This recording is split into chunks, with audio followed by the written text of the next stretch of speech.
ఈ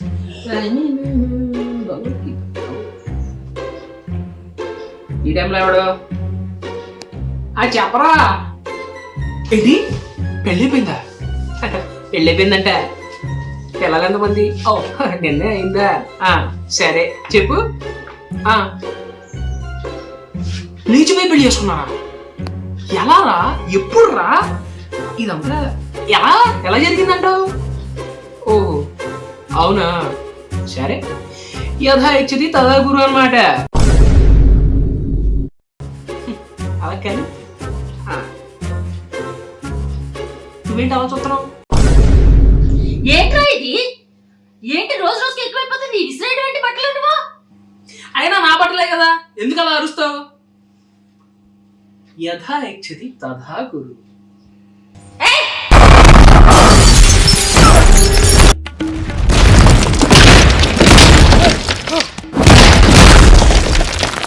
One eternity later.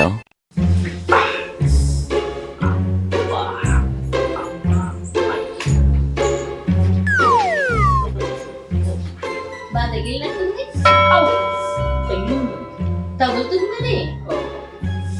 భగవద్గీతలో ఒక్క విషయాన్ని పట్టుకుని యథా ఇచ్చతి తథా కురు అని దాన్ని చూపిస్తూ యథోపములన్నీ చేస్తూ ప్రామాణికంగా భగవద్గీతను చూపిస్తూ నా ఇష్టం వచ్చినట్టు నేను చేస్తాను అని పేట్రేగిపోయి పిచ్చి పనులు చేస్తే ఇట్లాగే తగ్గుతుంది, ఇంకా కూడా తగ్గుతుంది బాబు. అసలు యథా ఇచ్చతి తథా కురు అని భగవద్గీతలో ఖచ్చితంగా ఆ వాక్యం లేనే లేదు. కానీ ఆ వాక్యం వచ్చేటటువంటి భావనలు చాలా ఉన్నాయి. ఎందుకు అంటే యథా ఇచ్చతి తథా కురు అని కృష్ణుడు అర్జునుడితో అన్నాడని అందరూ అనుకుంటారు.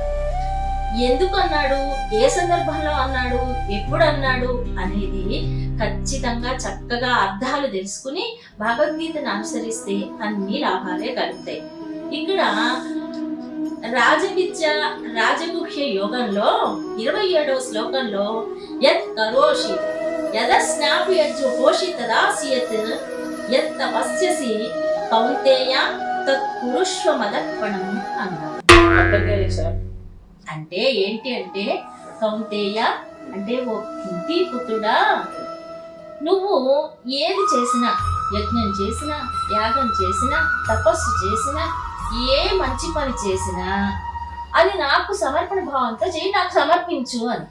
అంటే అర్థం ఏంటి అంటే, ప్రతి ఏదో పని చేసి నాకు సమర్పించు అని కాదు అక్కడ అర్థం.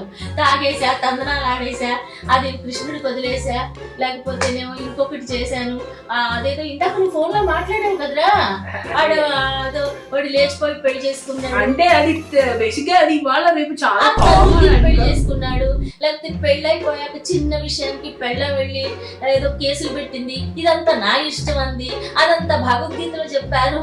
ఇది కాదు నాయన. కానీ ఏంటి అంటే, ఇక్కడ ఇవన్నీ ఎప్పుడు సమర్పించమన్నాడు అనే దానికి ముందు విషయం కూడా మనకి తెలియాలి కదా, సమర్పణ భావంతో చేయమని. ప్రతి విషయాన్ని ఇప్పటి వరకు నీకు ప్రతి విషయాన్ని, ధర్మాన్ని అన్నిటినీ చెప్పాను. ధర్మం ఏది, అధర్మం ఏది, సంసారి ఎలా ఉండాలి, యోగి ఎలా ఉండాలి, అలాగే భక్తుడు ఎలా ఉండాలి, భక్త లక్షణాలు ఏంటి, భగవంతుడికి అన్యథాశ్రమం నాస్తిగా ఎలా ఉండాలి, అన్ని తత్వాలని చెప్పి మంచి చెడు, ధర్మం అధర్మం, న్యాయం అన్యాయం ప్రతి విషయం నీకు చెప్పాను. కాబట్టి ఇవన్నిటిని క్రోడీకరించుకుని నీ మనసుకి తోచిన విధంగా చేసే ప్రతి కార్యము, అంటే యజ్ఞము యాగము చేసేటటువంటి ఆ యజ్ఞ యాగాదులలో హోమంలో సమర్పించేటటువంటి ద్రవ్యము అన్నీ కూడా నాకే సమర్పిస్తున్నానన్న భావంతో చేస్తే నీకు ఏ కర్మ అంటదు అని చెప్పాడు.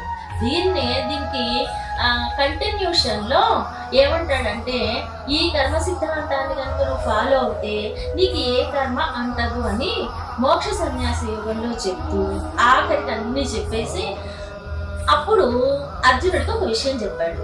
ఏమనంటే, ఇవన్నీ చెప్పేశాను, యుద్ధం వల్ల వచ్చేది చెప్పాను, యుద్ధం ఎందుకు చేయాలో చెప్పాను, ఎప్పుడు చేయాలో చెప్పాను, అన్నీ చెప్పాను నాయన. నీకు ఇక తర్వాత నిర్ణయం నీకు వదిలేస్తున్నాను అని అక్కడ స్వేచ్ఛనిచ్చాడు. అంటే ఇక్కడ ఏంటి, చెప్పేవాళ్ళు చెప్తూనే ఉంటారు, 100 చెప్తారు, 1000 చెప్తారు, 1,00,000 చెప్తారు.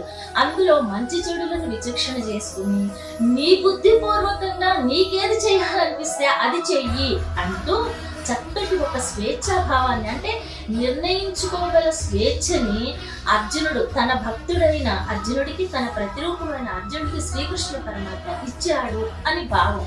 అంతేగాని పిచ్చి పిచ్చి పనులన్నీ చెయ్యమని చెప్పలేదు. చక్కగా భగవద్గీతని చక్కగా అర్థం చేసుకుంటే, అందులోని అంతరార్థాన్ని అర్థం చేసుకుంటే, దాని ప్రకారం జీవితం నడిపించుకుంటే బాగుంటుంది. అంతేగాని ఏది పడితే అది, ఎలా పడితే అలా అన్వయం చేసుకుని, ఏదేనికైనా అర్థం వేరు, అన్వయం వేరు. అర్థాన్ని సరిగ్గా తీసుకుని, సారాన్ని గ్రహించి అర్థం చేసుకుని దాని ప్రకారం నడవాలి అని భగవద్గీత చదివిన వాళ్ళు చెప్పాలి. అంతేగాని పిచ్చి పిచ్చి వీడియోలు, అడ్డదిడ్డమైన వీడియోలు అన్ని చూసేసి దానిలో ఇది అది చెప్పాడు, అది ఇది చెప్పాడని ఇది సాయంత్రం చదవకుండా, ఒకవేళ చదివినా తప్పుగా అర్థం చేసుకొని దాని ప్రకారం వెళ్తే ఇలాంటి ప్రకారాలే జరుగుతాయి. అర్థమైంది కదా? ఆయన నీకేం చెప్పాను, నువ్వేం చేస్తున్నావు? ఏం చేశాను నేను మనం 4-5 రోజుల క్రితం పెట్టిన వేసికాంతతో విష్ణువు అనే వీడియోకి మనం ఆ కంటిన్యూషన్ లో తులసి కథ ఇచ్చి, నాయన ఈ వీడియోని చక్కగా ఎడిట్ చేసి మనం రిలీజ్ చేద్దాం రా అంటే, నువ్వు ఇలాంటి వీడియోలు అన్ని చూసావు, పిచ్చి పిచ్చి ఫోన్లు అన్ని మాట్లాడుకుంటా అంటే మరి యదా ఇచ్చిద్దా యదా ఇచ్చిద్దా అని 10 సార్లు వాడుతూ బట్టలన్నీ విసిరేస్తూ నీకు కావాల్సిన పనులన్నీ అంటే చెప్తుందంటావా? చూడండి, వీడియోని ఎడిట్ చేసి రిలీజ్ చేయమని మీరైనా త్వరగా చెప్పండి. చేస్తానండి. ఒక్క 4-5 రోజులు. 4-5 రోజుల అంటే ఒక 2 days లో తప్పకుండా ఆ కంటిన్యూషన్ తులసి కథ, తులసి యొక్క వ్రతభంగాన్ని ఎందుకు విష్ణుమూర్తి చేశాడు అనే చక్కటి వీడియోని రిలీజ్ చేద్దాం అనుకున్నాం. తప్పకుండా ఫాలో అవుతారు కదా. Thank you all. ఆ బొక్కలు పడ్డ ప్యాంట్ తీసేయ్. తీస్తున్నా